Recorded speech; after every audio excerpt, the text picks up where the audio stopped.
Hello everyone, welcome to another Path of Excel video. Today I'm going to give an overview on the build I have been playing for the last week and a half probably, since I swapped off my starter, which was the Glacial Cascade self-cast Elementalist. And this is, you've probably seen that build going around, which is Forbidden Rite of Soul Sacrifice. But I'm doing Trickster.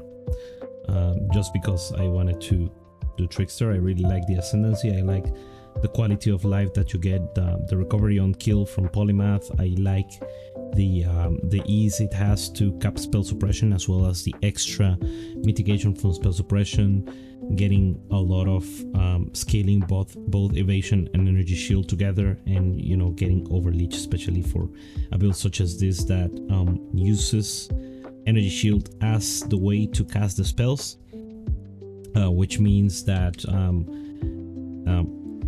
in the previous setup I was running in a situation where after I got my full stacks of Soul Eater, my character will start like depleting the energy shield pool even through overleech and energy shield gain on hit. But with, I think this setup is superior both offensively and defensively, interestingly enough. So let's go over it. So in the first version that I did of this character, I was running these boots. Where is this? Where is the gear?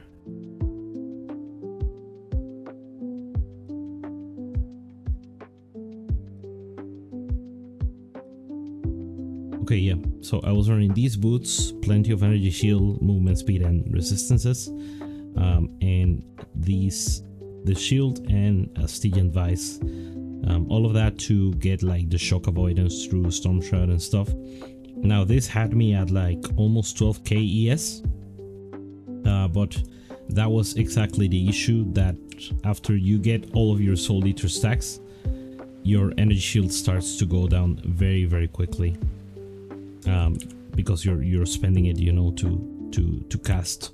So what I opted for was instead to switch to this setup. Now you need them all. If you've probably seen Paul Ceron's video on the way he's building Occultist, so it's pretty much the same setup. So you need Malachi will make you lose all your power charges when you reach maximum, so you need a way for them to stick. The way you do that is through Ralakesh, and Graven gives you +1, but I think the absorption charges mostly only work for elemental damage. So you do elemental damage recoup, but it's noticeable since a lot of the monsters hit you for elemental damage. We're using the mercenary that is converting physical to elemental, so every monster has, for the most part, base Fizz in their kit, so you're always taking elemental damage, which means you can always make use of this. Now, regarding the Soul Eater setup, one problem that I had is that I was using these mana points. If you get too much mana, the cast rate of the Bladefall setup will increase, with which means that you will overwrite the curse before it has time to reach the 90% duration, and you will not get your stacks on a single target. What you have to do is make sure you're not investing in mana, because intelligence will already give you some amount of mana, but if you get like a node like this for like reservation, 20% is a lot, and then the frequency will increase too much. So you take like window of opportunity, and you have two options depending on how you're pathing. A lot of people are grabbing this node, the cast speed and reduced skill effect duration. I got the Dust Ring on the left slot, which gives you the reduced skill effect duration, and that is enough for me to very reliably generate the Soul Eater stacks on a single target. which was the main issue that I was running into. Now,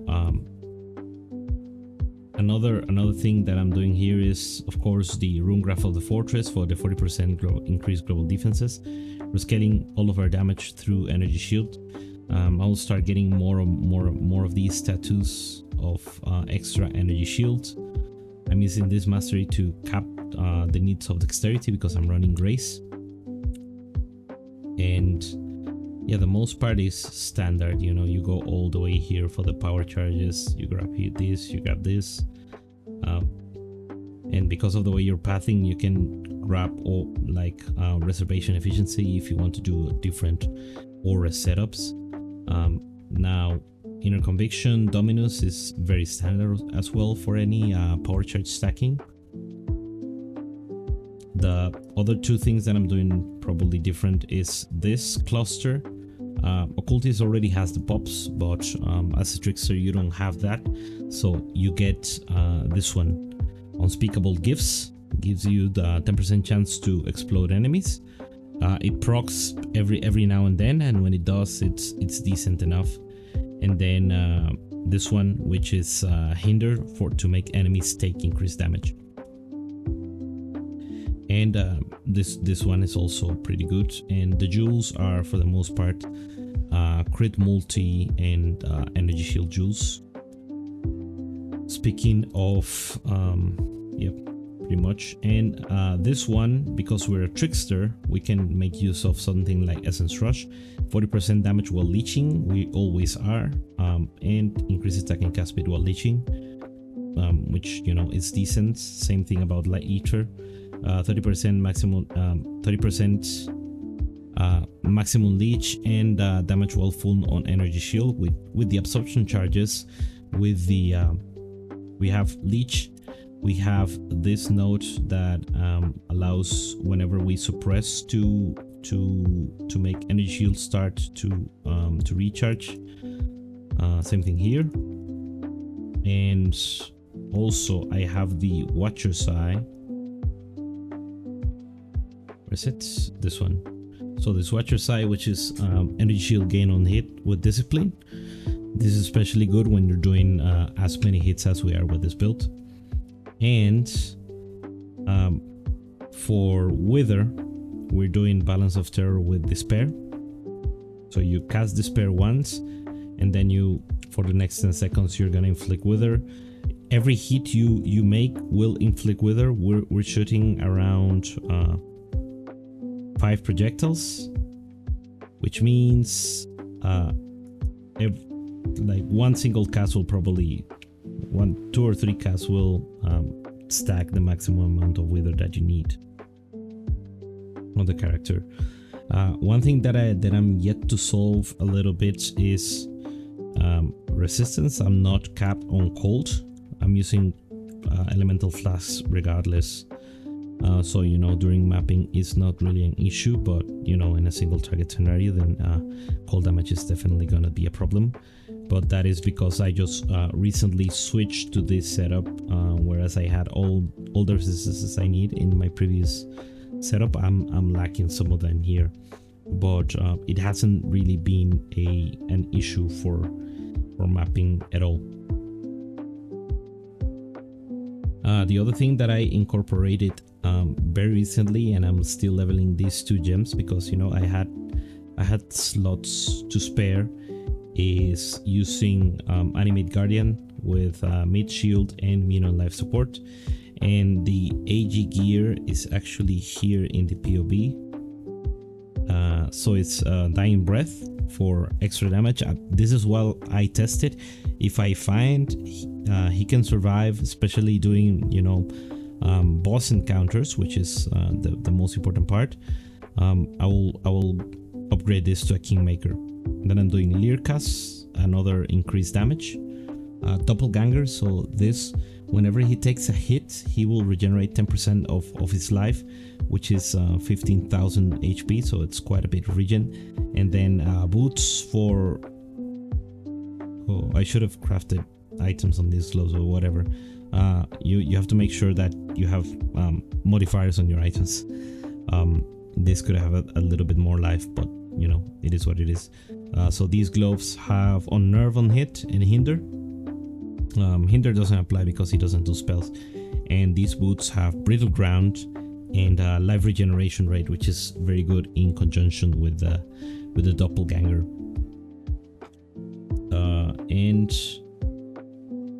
another thing here is regarding the links. I'm doing as a trickster, energy leech is better than most of the links you can have, because you can benefit from both being full of energy and being leeching at the same time, which takes this support quite higher than the others. Awakened Void is leveling, so you know there's quite a bit of damage that can be obtained from leveling this, which I should do with the other one. And recently I decided to, I was doing Zealotry alongside Grace and Discipline, but I think the damage is good enough. And if anything, I have this mercenary that can give me Zealotry if I need the extra bit of damage. For the most part, I run with the Kineticist. The Kineticist applies Brittle. He's using the same, you know, Soul Eater mechanics through Asenats and Coiling Whisper. Then the Count's Binding is standard. Everyone's using it. Is physical damage is the most prevalent type of damage. And then I'm doing Kaltenhout simply for extra damage for the mercenary. If he has extra damage, he can apply Brittle more easily, because it's 15% physical extra cold, and this one is a high base physical one. Then Windscream for the extra curse, so that he doesn't overwrite my. I think I did this because I was using a Despair on hit ring. I could add that and get a little bit more damage, but for clear, for the most part, I do Highwayman to remove the charges from the enemies, which is very good defensively. And just recently bought the Garb of the Ephemeral. This is very good, especially once you start doing those T17 maps, so you don't have to worry about crit mods. You still have to be careful around crit mods, because if the merc is not, he will always be in range of you, but he will not always be in range of the enemies. So if he's not, and the enemies have like 100% crit chance and 600% crit multi, you're gonna die. But the action speed is very good. You can run petrification maps without any issues, and you know the Asenats gives very nice clear. Now I was lucky enough to I found this one very early in the league, and I think this is the best, or one of the best skill setups that you can have in the Kineticist, which is Kinetic Ball with GMP and Pierce, and Kinetic Blast with cooldown reduction, and you know, extra damage, haste as well, Inspiring Cry for extra damage. So this one is pretty much best in slot. I grabbed this and I haven't changed it at all. Another one that I am running is the Cruel Mistress with Zealotry. There is one here that you can get that I think has, I don't know if you can get both Zealotry and Envy. I think it's possible. Right, so here's the setup of the infamous Wither Touch. So they will, the first line here is the skills that they will always have. Is this one a Wither Touch? No, Cruel Mistress. Cruel Mistresses. This one. So they will always have Despair and Void Sphere. Sometimes this Void Sphere will come with a support that allows it to apply Wither, but they usually always have some form of Wither application within their setup. So this one has it on Soul Rend, but you know, you can get it on Void Sphere or somewhere else. Then you have the option here to get Envy, Zealotry. I think you can get them both. Now, realistically, Envy doesn't really give too much damage, because the build already has quite enough flat damage. So you know, I think Zealotry is the best one here. I think another good setup here would be something like this: Shock Ambusher with both Skitterbots and Zealotry, provided that you need the extra application of shock. And I think there is one here that has both aspect of the spider and there's aspect of the spider and grace here, which could be good because you can switch grace for zealotry as well. So there are plenty of good combinations here for extra DPS for the mercenaries.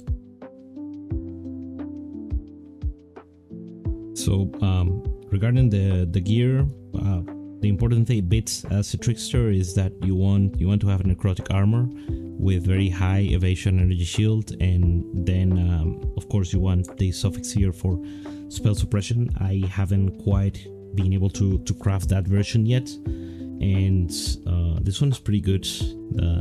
It will be beaten by like a very high quality version of necrotic armor.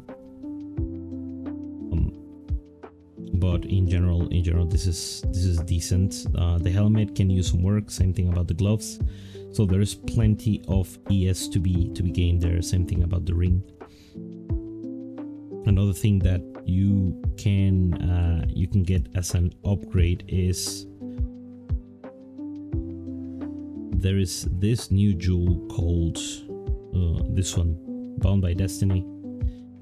And one of the modifiers that this could have is additional intelligence if you have 2 Crusader items. So you could potentially try to get like a Malachi's Loop Crusader. The ring is going to be Crusader because that's where you get the increased maximum energy shield modifier from.